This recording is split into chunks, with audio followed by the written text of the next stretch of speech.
La deuxième thématique de ce café ODD VBG porte sur les ODD 8 et 5. Valoriser et accroître la participation des femmes tchadiennes dans la vie économique du pays, défis et opportunités.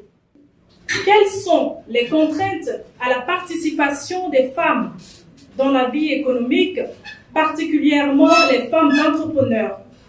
Et comment lever ces contraintes, tant au niveau citoyen, au niveau de la communauté, au niveau étatique, ainsi qu'au niveau des partenaires techniques et financiers. Pour en parler, nous avons avec nous Dr Mamad Fouda Djourab, enseignant-chercheur à l'ENA de N'Djamena, Madame Pékou Nanette Hélène, coordinatrice des jeunes leaders, membre du groupe de travail femmes, jeunes, paix et sécurité, section Tchad. Monsieur Hissène Mahamat Ibrahim, directeur administratif, réseau des jeunes pour le développement du leadership au Tchad. Et Madame Batoul Babikir Radala, qui nous vient de l'université Emi Koussi, précisément en droit. Et enfin, nous avons Dr Ngartebay Eugène Leyota, qui est intervenant à l'université de N'Djamena, à la faculté de droit. Le lead de ce deuxième groupe sera assuré par Madame Batoul. Vous avez le micro. Le facteur positif de l'apport de la femme à la vie économique. Nous allons le débattre sur deux sous-points, à savoir les facteurs socio-culturels et les facteurs d'ordre institutionnel. Pour ce qui concerne les facteurs socio-culturels, nous avons en démographie, autant pour moi, la représentation de la femme qui est à un pourcentage de 50,67%. Nous avons le 2/3 de la main-d'œuvre dans le secteur agricole et féminin. Nous avons la sous-estimation du statut de la femme, la persistance des pratiques de l'excision, le mariage précoce et le mariage forcé, l'accès au foncier. Les facteurs d'ordre institutionnel, nous avons pour un cadre normatif favorable à la protection et la promotion de la femme. Il y a plusieurs lois, il y a plusieurs décrets qui ont été votés, mis en place à cela. Donc il y a la convention numéro 100 de l'OIT concernant l'égalité de rémunération entre la main-d'œuvre féminine pour un travail de valeur égale, voté en 1966. Et il y a le protocole facultatif concernant la vente d'enfants, la prostitution des enfants et la pornographie mettant enceinte des enfants en 2002. Il y a la résolution 1820 au Conseil de sécurité des Nations Unies. Il y a la résolution R 1325 du Conseil des Nations Unies portant sur les questions de paix et sécurité en faveur des jeunes filles et femmes. Le cadre normatif issu du droit africain, nous avons la Charte africaine des droits de l'homme et des peuples, votée en 2020, la Charte africaine des droits et du bien-être de l'enfant. Il y a la Convention de l'Union africaine pour la protection et l'assistance au bien-être de l'enfant. Ensuite, nous avons un droit tchadien protecteur de la femme. Dans ce cadre, nous avons des arrêtés qui ont été mis en place pour soutenir ce cadre. Et donc, il y a les arrêtés numéro 216 du 26 mars en 1956 portant institution d'un régime de prestations familiales au profit des travailleurs salariés.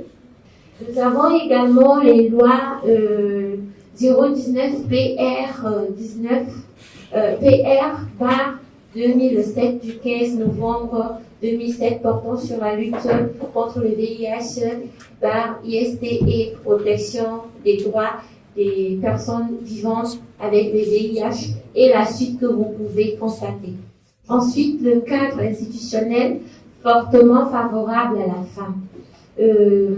Depuis 1984, nous avons l'apparition d'un secrétariat à la promotion féminine rattaché au ministère du Travail au Tchad. Nous constatons que dans nos sociétés, il y a le poids de nos éducations de base, l'éducation que les parents nous donnent, et que la jeune fille n'a pas le droit à la parole en public, elle n'a pas le droit d'aller à l'école, et si déjà elle a cette chance d'aller à l'école, après le mariage ou à un certain âge, elle n'a plus le droit de poursuivre ses études.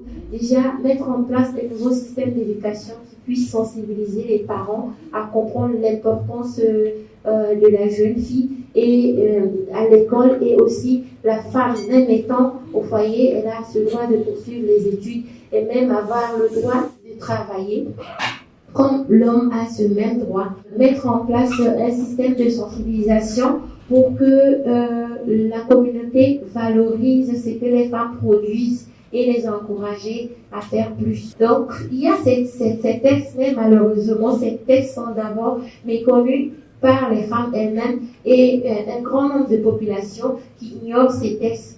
Donc, déjà, l'État doit mettre cette politique de vulgariser, d'informer la population et aussi de créer des cadres pour que vraiment ces textes soient mis en application. Les femmes rurales font un très grand travail en ce qui concerne les ODD, mais malheureusement, compte tenu de leur situation géographique et tout, et même niveau d'instruction et tout, malheureusement, elles n'ont pas vraiment accès à ces... Et non seulement ça, les critères d'accès à ces microcrédits ne sont pas vraiment favorables à ces femmes.